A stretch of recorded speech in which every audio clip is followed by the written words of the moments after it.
इस वीडियो में हम सीखेंगे हृदय, हृदय स्पंदन।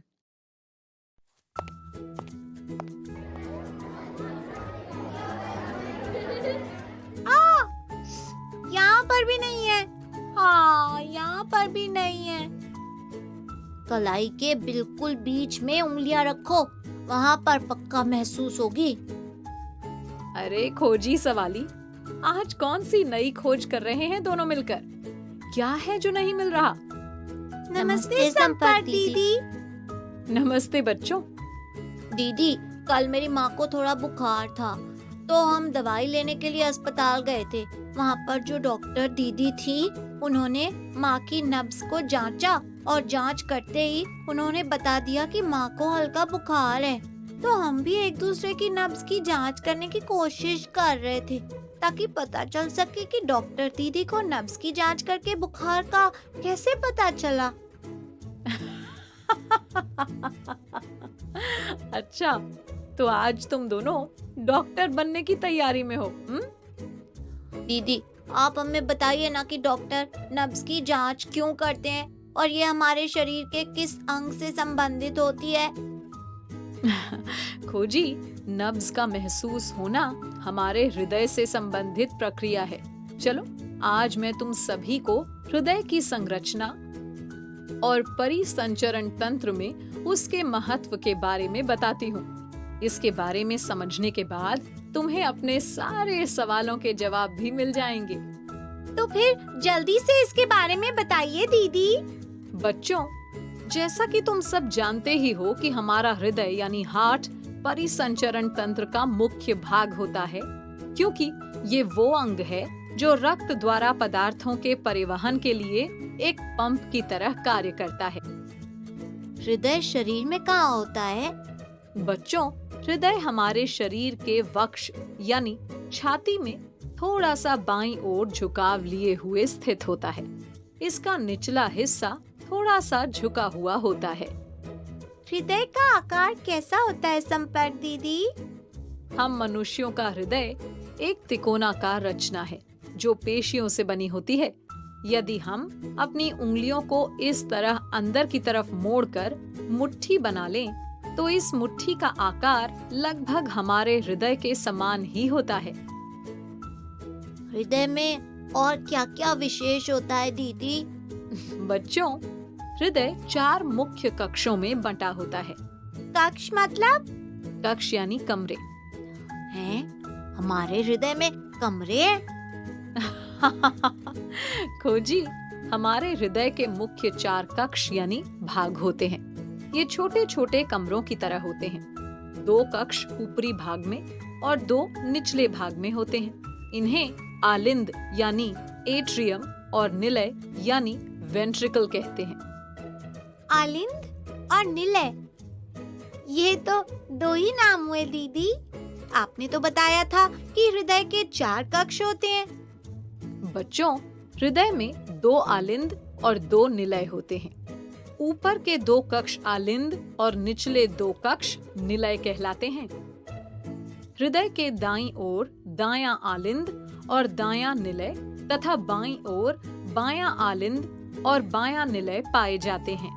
इन कक्षों को विभाजन दीवार अलग अलग भागों में बांटती है और इस विभाजन दीवार का भी एक महत्वपूर्ण कार्य होता है।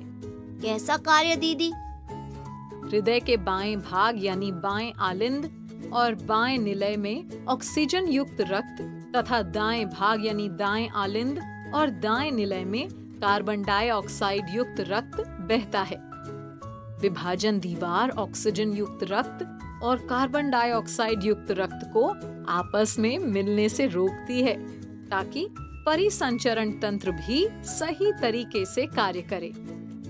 ओह अच्छा, यानी कि हमारे हृदय में 4 छोटे छोटे कमरे और उनके बीच में एक विभाजन दीवार होती है। बिल्कुल सही सवाली। एक और बात बच्चों, हृदय के दोनों आलिंद और दोनों ही निलय लयबद्ध तरीके से सिकुड़ते और फैलते हैं। इनके सिकुड़ने की क्रिया को संकुचन यानी कॉन्ट्रैक्शन और फैलने की क्रिया को विश्रांति या शिथिलन यानी रिलैक्सेशन कहते हैं। संकुचन और क्या नाम बताया दीदी? संकुचन और विश्रांति खोजी। हृदय में ये क्रियाएं क्यों होती हैं दीदी?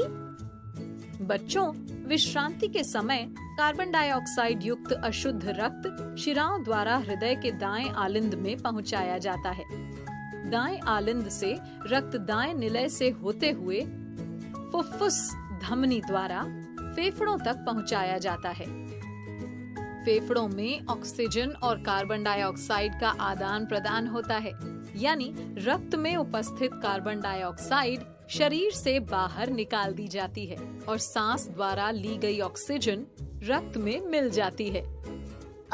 ऑक्सीजन युक्त रक्त शरीर के अन्य भागों में कैसे पहुंचता है दीदी? बच्चों, ऑक्सीजन युक्त शुद्ध रक्त फुफ्फुस शिरा द्वारा हृदय के बाएं आलिंद में लाया जाता है। फिर वहां से रक्त बाएं निलय में पहुंचता है। बाएं निलय से पंप होकर रक्त धमनियों द्वारा शरीर के अन्य भागों में पहुंचता है और इसी तरह ये पूरी प्रक्रिया। अच्छा, तो ऐसे काम करता है हमारा हृदय? हाँ सवाली, पता है बच्चों, संकुचन और विश्रांति के कारण जो धड़कन उत्पन्न होती है उसे ही डॉक्टर स्टेथोस्कोप द्वारा सुनते हैं। अच्छा, तो धड़कन संकुचन और विश्रांति के कारण पैदा होती है? हाँ खोजी, स्वास्थ्य जांच के लिए डॉक्टर स्टेथोस्कोप द्वारा हमारे हृदय स्पंदन यानी धड़कन को सुनते हैं। स्टेथोस्कोप के एक सिरे पर एक चेस्ट पीस लगा होता है और इसमें एक संवेदनशील डायाफ्राम लगा होता है। धड़कन सुनते समय चेस्ट पीस को वक्ष यानी छाती पर रखा जाता है। स्टेथोस्कोप के दूसरे सिरे पर 2 ईयरपीस लगे होते हैं जो एक नली की सहायता से चेस्ट पीस से जुड़े होते हैं। ईयरपीस कानों में लगाए जाते हैं। हाँ दीदी, मैंने भी डॉक्टर के पास स्टेथोस्कोप देखा है। डॉक्टर ईयरपीस को कान में लगाकर और चेस्ट पीस को हमारे वक्ष पर रखकर धड़कन को सुनते हैं। जानते हो बच्चों, एक स्वस्थ वयस्क व्यक्ति का हृदय 1 मिनट में लगभग 72 बार धड़कता है और 1 वर्ष से कम आयु के बच्चों का हृदय 1 मिनट में लगभग 100 बार धड़कता है। यानी कि यदि किसी मनुष्य का हृदय अधिक तेजी से या बहुत कम गति से स्पंदन करेगा तो वो मनुष्य अस्वस्थ होगा। हाँ सवाली, इसीलिए डॉक्टर स्टेथोस्कोप के द्वारा हृदय स्पंदन की जांच करते हैं। हमारे हृदय के इसी स्पंदन को हमारी नब्ज में भी महसूस किया जा सकता है। जब हृदय धमनियों में रक्त पंप करता है तो उसका स्पंदन हमारी नब्ज में हमें महसूस होता है। हम इसे कैसे महसूस करते हैं दीदी? अपने दाहिने हाथ की मध्यमा और तर्जनी उंगली को इस प्रकार अपनी कलाई के भीतरी भाग पर रखो। इस तरह ना दीदी? हाँ खोजी, अब स्पंदन महसूस हो रहा है ना? अरे हाँ दीदी। बच्चों, प्रति मिनट यानी हर 1 मिनट में होने वाले स्पंदन की संख्या स्पंदन दर यानी पल्स रेट कहलाती है। दौड़ने, भागने आदि कार्य करने के बाद हृदय स्पंदन दर अक्सर तेज हो जाती है। अब मैं समझ गया दीदी कि डॉक्टर किस प्रकार नब्ज के स्पंदन को गिनकर पता लगाते हैं कि व्यक्ति स्वस्थ है या नहीं। तो बच्चों, आज हमने जाना हृदय से संबंधित कुछ रोचक जानकारियों के बारे में। अब तो तुम सभी को अपने सवालों के जवाब मिल गए ना? हाँ संपर्क दीदी। तो चलो अब मेरे कुछ सवालों के जवाब दो। ये बताओ कि हृदय का संकुचन और शिथिलन क्या है? दीदी, हृदय के दोनों आलिंद और दोनों ही निलय लयबद्ध तरीके से सिकुड़ते और फैलते हैं। इनके सिकुड़ने की क्रिया को संकुचन कहते हैं, फैलने की क्रिया को विश्रांति कहते हैं। शाबाश। अच्छा, अब ये बताओ कि स्टेथोस्कोप का क्या उपयोग होता है?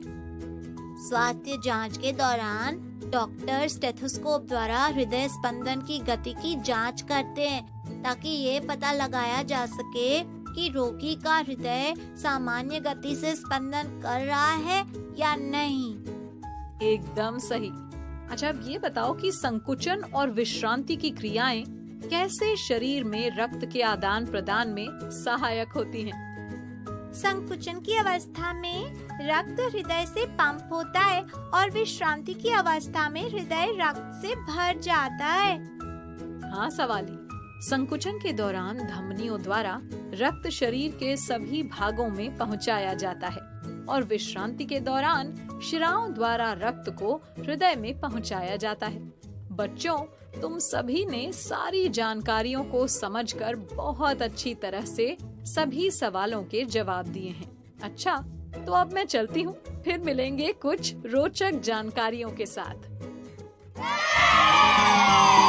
ओके बच्चों, बाय बाय बाय।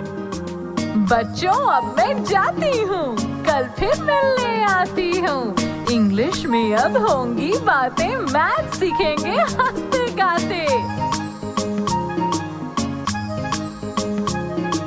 पहेली, किस्से और कहानी सुनना अब तुम मेरी जुबानी। बात बड़ी है सीधी सीधी, मैं हूँ आपकी संपर्क दीदी। आपको ये वीडियो देखकर मजा आया ना? अगर आप इस वीडियो से संबंधित अन्य संसाधन जैसे कि अन्य वीडियो, गतिविधियां, क्विज इत्यादि देखना चाहते हैं तो अभी डाउनलोड करें संपर्क स्मार्ट शाला मोबाइल एप्लीकेशन। और हाँ, अगर आपको ये वीडियो अच्छा लगा हो तो इसे जरूर लाइक करें। और भी नए नए वीडियोस देखने के लिए सब्सक्राइब बटन पर क्लिक करना न भूलें। मिलते हैं बहुत जल्द YouTube और संपर्क स्मार्ट शाला ऐप पर।